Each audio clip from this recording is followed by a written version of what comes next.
આજે આપણે વાત કરવાના છીએ દેરાણી જેઠાણી સાથે દુબઈમાં બનેલી ઘટના. ગુજરાતના મહેસાણા જિલ્લાના એક નાના ગામમાં રમેશભાઈ અને સુરેશભાઈ નામના બે ભાઈઓનો સંયુક્ત પરિવાર રહેતો હતો. મોટો ભાઈ સુરેશભાઈ વર્ષોથી દુબઈમાં વેપાર કરતો હોવાથી ગામમાં તેમનું ઘણું નામ હતું. તેમની પત્ની મીનાબેન હંમેશા મીઠી મીઠી વાતો કરતી, દરેકની સામે પ્રેમ બતાવતી અને પોતાને ખૂબ સમજદાર દર્શાવતી. બીજી તરફ નાનો ભાઈ રમેશભાઈ અને તેમની પત્ની કવિતાબેન ખૂબ જ ભોળા, સંસ્કારી અને મહેનતુ સ્વભાવના હતા. કવિતાબેન માટે તો જેઠાણી એટલે બીજી માતા સમાન હતી. તે દરેક નિર્ણયમાં મીનાબેનની સલાહ લેતી અને તેમને ક્યારેય શંકા નજરે જોતી નહોતી. આખું ગામ પણ કહેતો કે આ બંને દેરાણી જેઠાણી વચ્ચે તો સગી બહેનો કરતા પણ વધારે પ્રેમ છે. એક વખત સુરેશભાઈ અને મીનાબેન દુબઈથી ગામમાં આવ્યા. તેમના આવતા જ ઘરમાં ખુશીનો માહોલ છવાઈ ગયો. મીનાબેન કવિતાબેન માટે મોંઘી સાડીઓ અને ભેટો લઈને આવી હતી. કવિતાબેન તો ભાવુક બની ગઈ. એક સાંજે બધા લોકો આંગણામાં બેઠા હતા ત્યારે મીનાબેને ખૂબ પ્રેમથી વાત શરૂ કરી. તેમણે કહ્યું, આપણે હવે પરિવારને આગળ વધારવો છે. જમીન અને ઘરના કાગળો એક નામે હોય તો ભવિષ્યમાં કોઈ મુશ્કેલી નહીં આવે. દુબઈમાં પણ કામકાજ સરળ રહેશે. કવિતાબેનને શરૂઆતમાં કંઈ સમજાયું નહીં, પરંતુ મીનાબેન વારવાર સમજાવવા લાગી કે આ બધું આખા પરિવારના હિત માટે છે. તેમણે એવો વિશ્વાસ અપાવ્યો કે જાણે તેઓ માત્ર પરિવારનું ભલું જ ઈચ્છે છે. થોડા દિવસો પછી ગામના કચેરીના ચક્કર શરૂ થયા. કવિતાબેન અને રમેશભાઈને અનેક દસ્તાવેજો પર સહી કરાવવામાં આવી. બંનેને લાગ્યું કે આ બધું માત્ર કાયદાકીય પ્રક્રિયા છે. ભોળા સ્વભાવના કારણે તેમને એક પણ વખત પૂછ્યું નહીં કે કાગળોમાં ખરેખર લખેલું શું છે. ધીમે ધીમે ગામની જમીન, ઘરનો મોટો હિસ્સો અને કેટલીક બચત પણ મીનાબેનના નામે થઈ ગઈ. જ્યારે બધું પૂર્ણ થઈ ગયું ત્યારે મીનાબેનના ચહેરા પર એક અજાણી ખુશી દેખાઈ, પરંતુ કવિતાબેન હજુ પણ તેમનો વિશ્વાસની નજરે જોઈ રહી હતી. સમય પસાર થવા લાગ્યો, પરંતુ હવે ઘરમાં કંઈ બદલાઈ રહ્યું હતું. મીનાબેનનો સ્વભાવ ધીમે ધીમે બદલાવા લાગ્યો. જે જેઠાણી પહેલા દરેક વાતમાં પ્રેમ બતાવતી હતી, તે હવે નાની નાની વાતોમાં ગુસ્સો કરવા લાગી. કવિતાબેન રસોડામાં થોડો મોડો સમય લેતો પણ તેમને ઠપકો આપવામાં આવતો. રમેશભાઈ કંઈ કહે તો તેમને પણ અવગણવામાં આવતા. એક દિવસ તો મીનાબેને ગામના લોકો સામે કવિતાબેનનું અપમાન કર્યું. કવિતાબેનની આંખોમાં આંસુ આવી ગયા, પરંતુ તેમણે વિચાર્યું કે કદાચ જેઠાણી કોઈ તણાવમાં હશે, પરંતુ સત્ય તો કંઈક બીજું જ હતું. મીનાબેનને હવે મિલકત પોતાના નામે થઈ ગઈ હોવાથી નાનો પરિવાર ભારરૂપ લાગવા માંડ્યો હતો. એક રાત્રે ઘરમાં મોટો ઝઘડો થયો. મીનાબેન ગુસ્સામાં બોલી ઉઠી, હવે આ ઘર અને જમીન બધું મારા નામે છે. તમે બંને તમારી રીતે અલગ થઈ જાઓ. અમારે હવે તમારું ભારણ ઉઠાવવું નથી. આ શબ્દ સાંભળીને રમેશભાઈ અને કવિતાબેનના પગ નીચેની જમીન સરકી ગઈ. કવિતાબેનને તો વિશ્વાસ જ ન આવ્યો. તેણે વર્ષો સુધી પોતાની મોટી બહેન માની હતી, તે જ આજે તેમને ઘર છોડવા કહી રહી હતી. રાત્રિના લગભગ 11 વાગ્યા હતા. બહાર આકાશમાં કાળા વાદળો છવાઈ ગયા હતા અને ધીમે ધીમે વરસાદ શરૂ થઈ ગયો હતો. કવિતાબેન રડી રહી હતી. તેઓ વારવાર મીનાબેનને કહેતી હતી, જેઠાણી, અમે તમારું શું બગાડ્યું છે? જો કોઈ ભૂલ થઈ હોય તો માફ કરી દો, પરંતુ અમને ઘરેથી બહાર ન કાઢો. પરંતુ મીનાબેનનું હૃદય જાણે પથ્થર બની ગયું હતું. તેમણે દરવાજા તરફ ઇશારો કરીને કહ્યું, મારે હવે કંઈ સાંભળવું નથી. તમે બંને અત્યારે જ અહીંથી નીકળી જાઓ. રમેશભાઈએ પોતાની પત્નીને સંભાળી બંનેએ પોતાના થોડા કપડાં અને થેલીમાં ભરી લીધા. કવિતાબેન ઘરના આંગણામાં ઊભી રહી ગઈ. આ જ ઘર હતું ત્યાં તેમણે લગ્ન પછીના અનેક સપના જોયા હતા, જ્યાં તેમણે પરિવાર માટે દિવસ રાત મહેનત કરી હતી. આજે એ જ ઘર તેમને પરાયું બની ગયું હતું. તેમની આંખોમાં આંસુ સતત વહી રહ્યા હતા. વરસાદ પણ હવે વધુ જોરથી વરસી રહ્યો હતો, જાણે આકાશ પણ તેમના દુઃખમાં રડી રહ્યું હોય. બંને પતિ પત્ની ગામની શેરીમાંથી ધીમે ધીમે આગળ વધી રહ્યા હતા. તેમના પાસે પૈસા બહુ ઓછા હતા અને જવાની કોઈ જગ્યા પણ નહોતી. કવિતાબેન વારવાર પાછળ ફરીને પોતાના ઘરને જોઈ રહી હતી. આખી રાતો તેઓ ગામના બસ સ્ટેન્ડ પર બેઠા રહ્યા. ઠંડી પવન અને દિલમાં ઉભેલા દુઃખ બંનેને અંદરથી તોડી નાખ્યા હતા.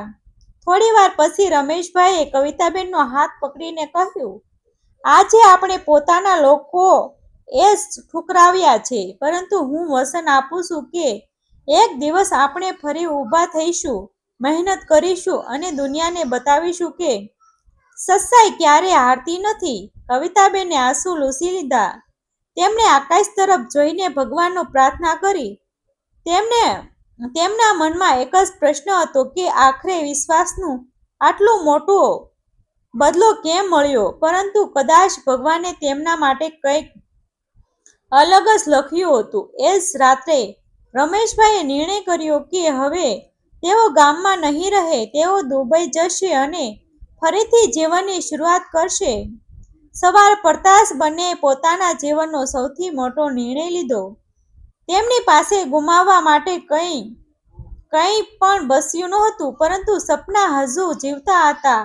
બસ સ્ટેન્ડ પરથી ઉગતા સૂર્યને જોઈને રમેશભાઈએ કહ્યું, આજથી આપણું નવું જીવન શરૂ થાય છે. કવિતાબેનની આંખોમાં હજુ પણ આંસુ હતા, પરંતુ હવે એ આંસુઓમાં દુઃખની સાથે એક નવી આશા પણ જન્મી રહી હતી.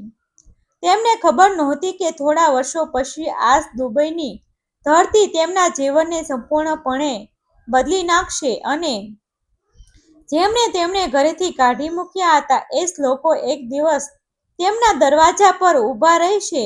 દુબઈ પહોંચ્યા પછી રમેશભાઈ અને કવિતાબેનને સમજાઈ ગયું હતું કે જીવનની ફરીથી શરૂઆત કરવું એટલું સરળ નહોતું. જે શહેર બહારથી ચમકતું દેખાતું હતું, તેની અંદર સંઘર્ષની અનેક કહાનીઓ છુપાયેલી હતી. બંને પૈસા થોડાક બચેલા પૈસા હતા. શરૂઆતના દિવસોમાં તેમણે એક નાનકડા ભાડાના ઓરડામાં રહેવાનું શરૂ કર્યું. દિવસ દરમિયાન રમેશભાઈ નોકરીની શોધમાં નીકળી જતા અને કવિતાબેન ભગવાન પાસે પ્રાર્થના કરતી કે કોઈ રસ્તો જરૂર ખુલશે. ઘણી જગ્યાએ કામ માંગવા છતાં રમેશભાઈને સફળતા મળતી નહોતી. કેટલાક લોકો તો તેમની વાત સાંભળવા વગર જ ના પાડી દેતા. ઘણી વખત બંનેએ માત્ર ચા અને સૂકા રોટલાથી દિવસ પસાર કર્યો, પરંતુ બંનેએ એકબીજાનો હાથ છોડ્યો નહીં. એક દિવસ રમેશભાઈને એક ખાલી પીણીની જગ્યાએ સામાન્ય કામ મળ્યું. પગાર બહુ ઓછો હતો, પરંતુ તેમણે તરત જ કામ સ્વીકારી લીધું. બીજી તરફ કવિતાબેન આસપાસ રહેતા ભારતીય પરિવારો માટે ઘરેથી જ ગુજરાતી ભોજન બનાવવાનું શરૂ કર્યું. તેમના હાથનો સ્વાદ એવો હતો કે થોડા જ દિવસોમાં લોકો એકબીજાને તેમના વિશે કહેવા લાગ્યા. કોઈ કહે, આ બહેનના હાથની દાળનો સ્વાદ તો ઘરની યાદ અપાવી દે છે. કોઈ કહે, આવા રોટલા તો વર્ષો પછી ખાવા મળ્યા. ધીમે ધીમે કવિતાબેનને વધુ ઓર્ડર મળવા લાગ્યા. એક સાંજે એક વૃદ્ધ ગ્રાહકે કવિતાબેનને કહ્યું, બેટા, તમે બીજાના ઘરે રસોઈ બનાવીને સમય બગાડો છો. તમારે પોતાની નાની હોટલ શરૂ કરવી જોઈએ. તમારામાં ભગવાને ખાસ કળા આપી છે. શરૂઆતમાં બંને ડરી ગયા, કારણ કે તેમની પાસે મૂડી નહોતી, પરંતુ વર્ષો પહેલા ઘરેથી નીકળેલી એ રાત્રિ તેમને યાદ આવી ગઈ. તેમણે નક્કી કર્યું કે હવે ડરવાનું નથી. થોડા પૈસા બચાવીને અને કેટલાક ઓળખીતાઓની મદદથી તેમણે એક નાનકડું ભોજનાલય શરૂ કર્યું. શરૂઆતમાં ત્યાં 4 ટેબલ હતી. દિવાલો પણ ખૂબ સાદી હતી, પરંતુ ત્યાં પ્રેમ, મહેનત અને સચ્ચાઈનો સુગંધ હતો. કવિતાબેન પોતાના હાથની ભોજન બનાવતી અને રમેશભાઈ ગ્રાહકોની સેવા કરતા.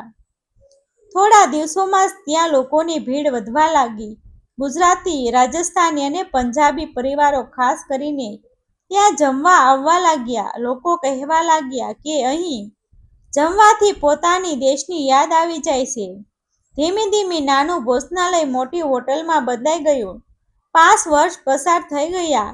હવે રમેશભાઈ અને કવિતાબેન દુબઈમાં જાણીતા થઈ ગયા હતા. તેમની હોટલમાં રોજ સેંકડો લોકો આવતા. ઘણા કર્મચારીઓને રોજગાર મળ્યો હતો. જે લોકો ક્યારે બસ સ્ટેન્ડ પર રાત્રિ પસાર કરવા મજબૂર થયા હતા, આજે તેઓ બીજા લોકોને મદદ કરતા હતા. કવિતાબેન દરેક કર્મચારીઓને પોતાના પરિવારના સભ્યની જેમ રાખતી. તેઓ હંમેશા કહેતી, પૈસા કરતાં માણસાઈ મોટી છે.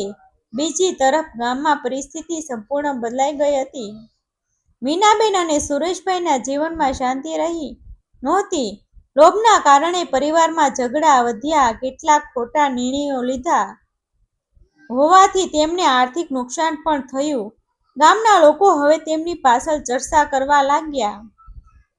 એક દિવસ ગામના એક વ્યક્તિએ મીનાબેનને કહ્યું, જેમને તમે એક રાત્રે ઘરેથી કાઢી મૂક્યા હતા, એ આજે દુબઈમાં મોટી હોટલના માલિક છે.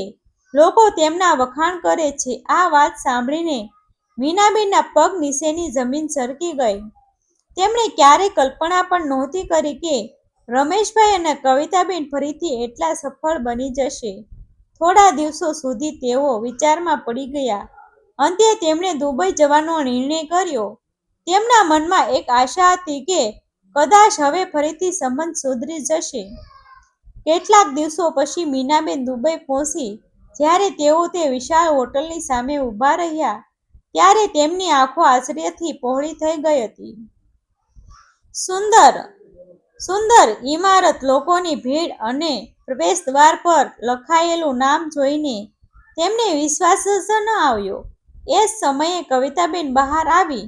બંનેની નજર મળી. થોડા ક્ષણો માટે સમય જાણે થંભી ગયો. મીનાબેનની આંખોમાં પસ્તાવો દેખાઈ રહ્યો હતો. તેમણે ધીમા અવાજમાં કહ્યું, કવિતા, મને માફ કરી દેજે. મેં તારી સાથે ખૂબ મોટું કર્યું. કવિતાબેન શાંત ઊભી રહી. તેમની આંખોમાં ગુસ્સો નહોતો, પરંતુ વર્ષો પહેલા મળેલા ઘાવની યાદ જરૂર હતી.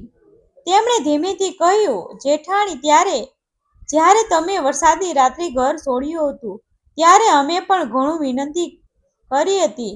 ત્યારે તમને અમારી આંખોમાં આંસુ દેખાયા નહોતા. મીનાબેનનું માથું નીચે ઝૂકી ગયું. કવિતાબેન આગળ બોલી, તમે અમારી પાસેથી દરેક વસ્તુ લઈ લીધી હતી, ઘર, જમીન અને વિશ્વાસ, બધું જ.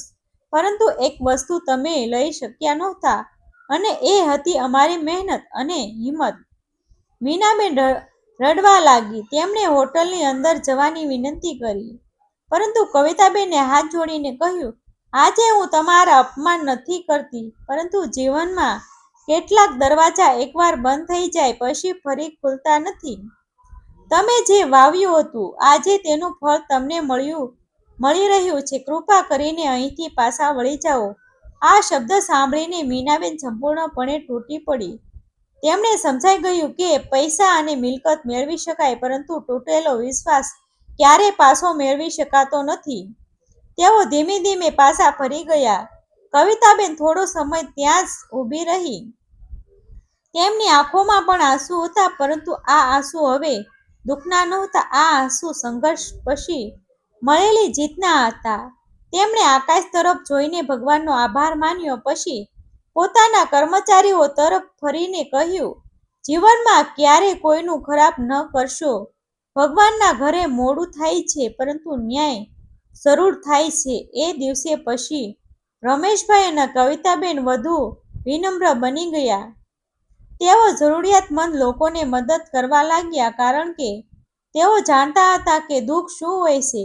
તેમની કહાની દુબઈમાં રહેતા અનેક લોકો માટે પ્રેરણા બની ગઈ. ગામના લોકો પણ આજે તેમના ઉદાહરણ આપતા કહેતા હતા કે માણસ પાસે પૈસા ન હોય તો ચાલે, પરંતુ હિંમત, મહેનત અને સચ્ચાઈ હોય તો તે ફરીથી પોતાનું ભાગ્ય લખી શકે છે. અને કદાચ આ જ જીવનનું સૌથી મોટું સત્ય છે. લોભથી મેળવેલી સંપત્તિ થોડા સમય માટે સુખ આપી શકે, પરંતુ મહેનતથી મેળવેલી સફળતા આખી જિંદગી માન અને સન્માન અપાવી છે. આવા જ વિડીયો જોવા માટે અમારી ચેનલ સાથે બન્યા રહેજો. આભાર મિત્રો. ગમે તો શેર કરી દેજો.